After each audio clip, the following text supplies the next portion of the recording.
তো প্রত্যেকদিন ক্যামেরার সামনে আসি, বিনোদনের প্রত্যেকটা জার্নালিস্টকে আমার চেনা আছে। আই থিঙ্ক তুমি যে প্রশ্ন করলা, তুমি অপু বিশ্বাসের জামিননামা দাখিল, শিগগিরই আত্মসমর্পণ।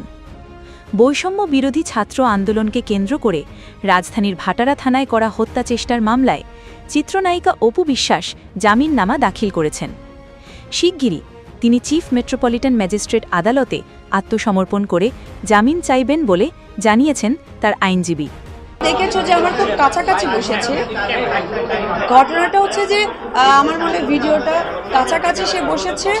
বৃহস্পতিবার দুপুরে ঢাকার চিফ মেট্রোপলিটন ম্যাজিস্ট্রেট আদালতে সশরীরে হাজির হয়ে অপু বিশ্বাস আইনজীবীর মাধ্যমে জামিননামা দাখিল করেন বলে নিশ্চিত করেছেন আদালতের জুডিশিয়াল পেশকার ওমর ফারুক চৌধুরী।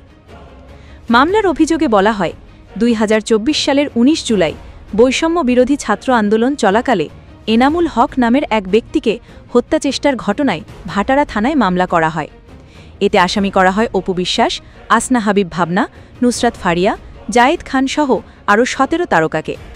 এছাড়া ক্ষমতাচ্যুত প্রধানমন্ত্রী শেখ হাসিনা ও তার সরকারের সংশ্লিষ্ট 283 জনকেও ওই হত্যাচেষ্টা মামলায় আসামি করা হয়।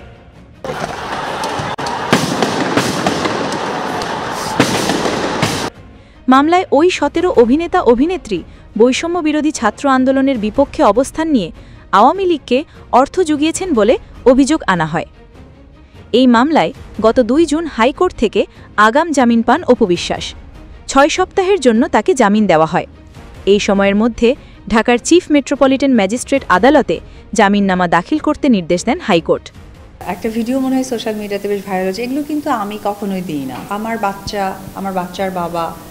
হাইকোর্টের নির্দেশ অনুযায়ী তিনি আজ জামিননামা দাখিল করেন, যা গ্রহণ করেন ঢাকার অতিরিক্ত chief metropolitan magistrate Mohammad Wahiduzzaman.